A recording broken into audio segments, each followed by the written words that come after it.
Basta parole ma fatti, è con noi Marino Finozzi, assessore al turismo e al commercio estero. Oggi parliamo di turismo accessibile, cioè turismo per tutti.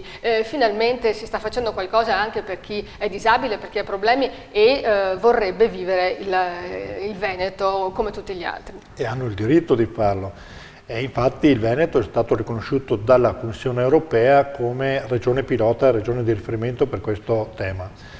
Basta pensare che in Europa ci sono circa 130 milioni di persone che a causa di disabilità permanenti o anche disabilità momentanee, magari a causa di un incidente o un'operazione, ogni anno per poter fare delle vacanze si devono informare se quella località è attrezzata per rispondere alle proprie esigenze. Bene, siamo partiti con questo progetto di eccellenza, che vede poi su Vicenza ogni anno una fiera dedicata, ed è l'unica fiera in Europa che si occupa di questo tema, far sì che il Veneto diventi accogliente anche per queste persone, perché credo che l'handicap non deve essere pesato sulle spalle delle persone, ma il territorio che deve affrontare queste difficoltà e liberare qualsiasi barriera per permettere a chiunque di vedere le nostre spiagge, di vedere le nostre montagne, di poter essere ospite di qualsiasi albergo, di qualsiasi ristorante.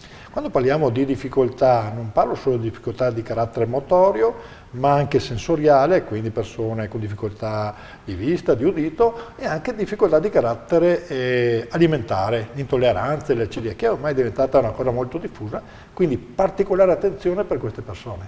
Ho capito. E in particolare c'è qualche località che sia particolarmente attrezzata nel Veneto su questo fronte? Noi stiamo facendo un'indagine, abbiamo fatto a Campione una città per ogni tematismo tipico del Veneto, il mare, la montagna, le terme, il lago, per fare questo tipo di analisi sul livello di accessibilità. Devo dire che molte strutture sono già attrezzate, ma noi stiamo cercando di aiutare a migliorare questa accessibilità nei nostri luoghi, non solo di carattere economico come il ristorante e l'albergo, ma anche pubblico come i musei, le spiagge, come vedete nello sfondo, per dare la possibilità veramente di arrivare tranquillamente in quelle che sono le più belle panorami, paesaggi, cose da vedere in Veneto. Ecco, infatti la foto parla di Jesolo, no? È stato fatto qualcosa di speciale a Infatti Jesolo. ogni spiaggia sta cercando di attrezzarsi per dare una risposta a ogni tipo di disabilità. Ad esempio Jesolo si sta attrezzando perché le persone in carrozzina possono raggiungere la spiaggia